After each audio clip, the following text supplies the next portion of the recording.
Here's my Poulan 2150.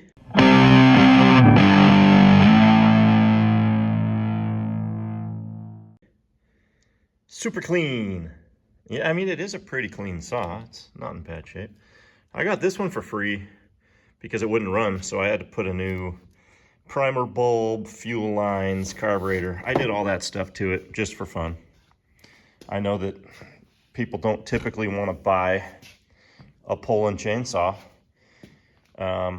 unless they're gonna pay 20 bucks for a good running one. Like, no, people just don't appreciate them.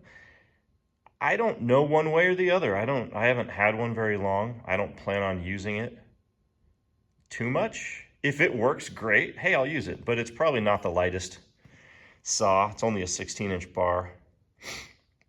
But anyway, I'm gonna show you which Hipa chain to order for this one. So I did some checking and I wasn't really sure.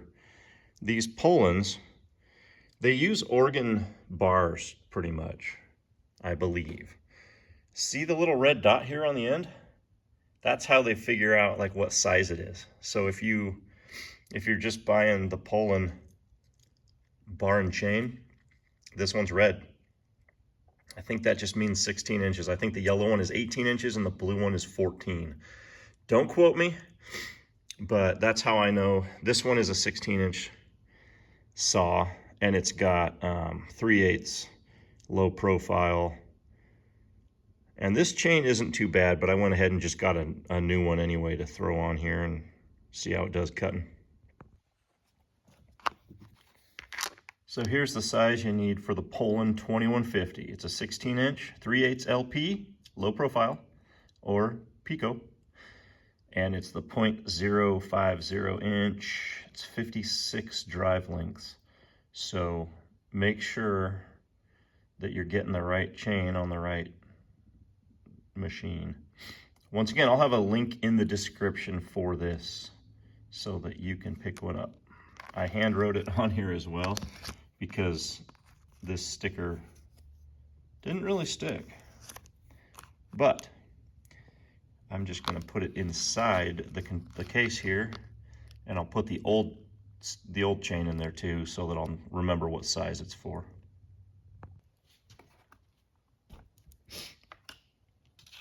Some people think these Poulans are great. Some people call them Poulan.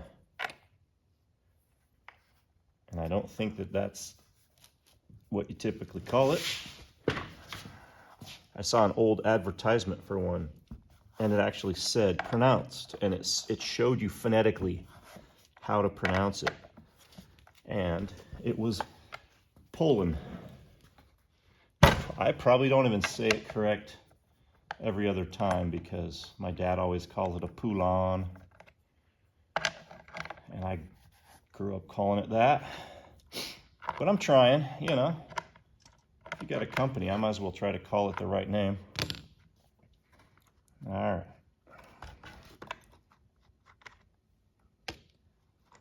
Pull the bar nuts off.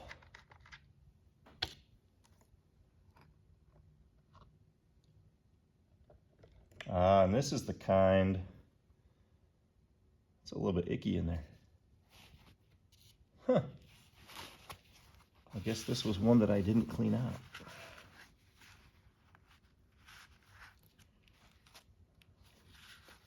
Saws are hard to keep clean. You have to really, really focus on doing it right after you use it.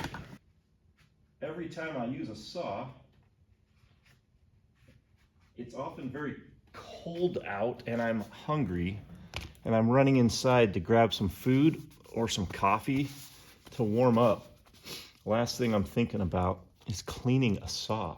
So unlike the steel saws, this is like the Husqvarna saws where you've got your clutch and your sprockets behind it. So as you can see, my chain's already kind of coming off. On this kind, just get the chain, you can get the chain loose like that, and then just pull the blade off, the bar off, sorry. And hate it when people call it a blade. It's not a blade. And then you just unwrap it. There it is.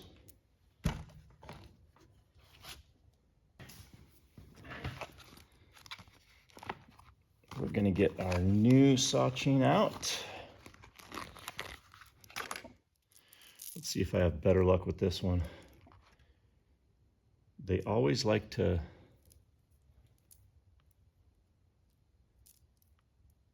there we go. Okay, yeah, there is a technique to it. I'm finally kind of learning it. Make sure your drive links are the correct way. And most saws will show you the way that they go. This has a nice little picture. Just match it up with that and you'll be okay. So this bar has more wear and tear down here, so I'm gonna flip it. Get that on first. And then put the bar on. And then just work the chain in gently.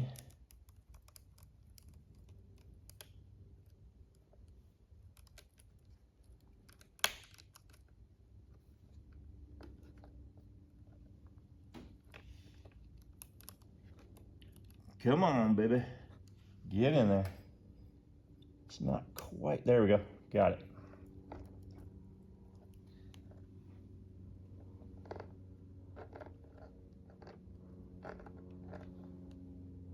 Well,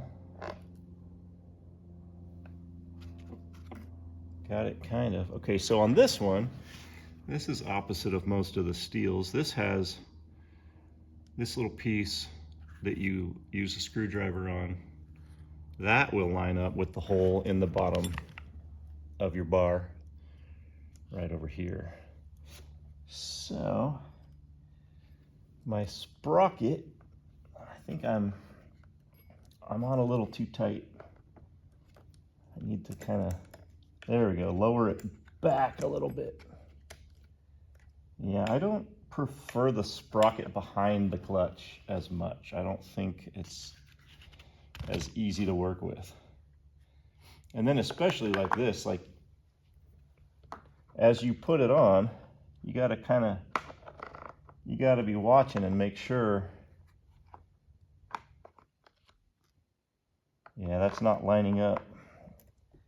And it's not super easy to see either. So I'm gonna have to unscrew that a bit.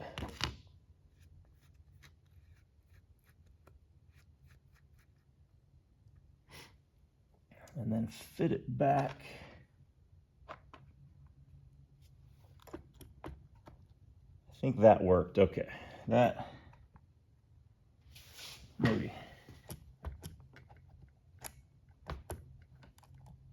Maybe not.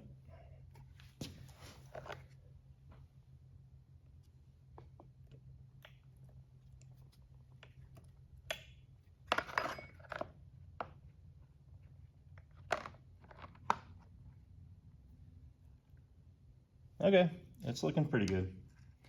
Get your bar nuts back on. Not super tight.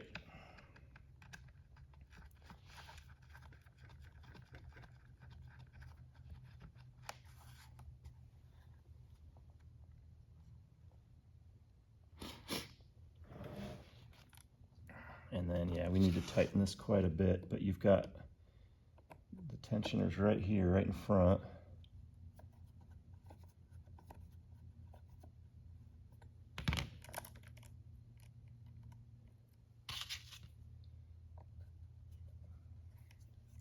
There we go. Starting to go. Apparently I made it way looser than it needed to be. All right, that's much better for now. Okay, so pull up on the bar. Tighten it a little bit. Go a little tighter.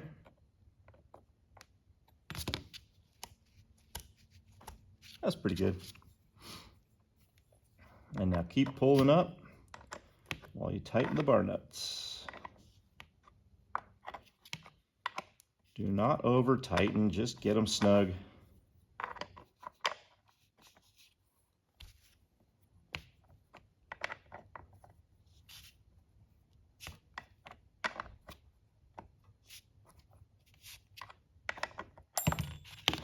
They just keep turning. I'm not really going that hard. All right.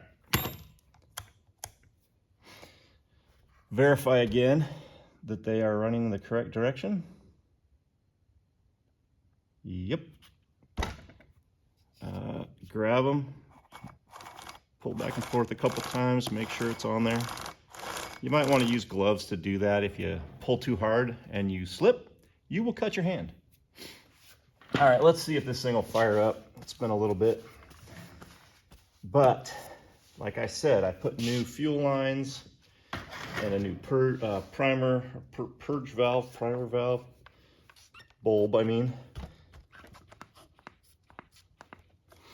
All right, gotta choke it. It's on, choked.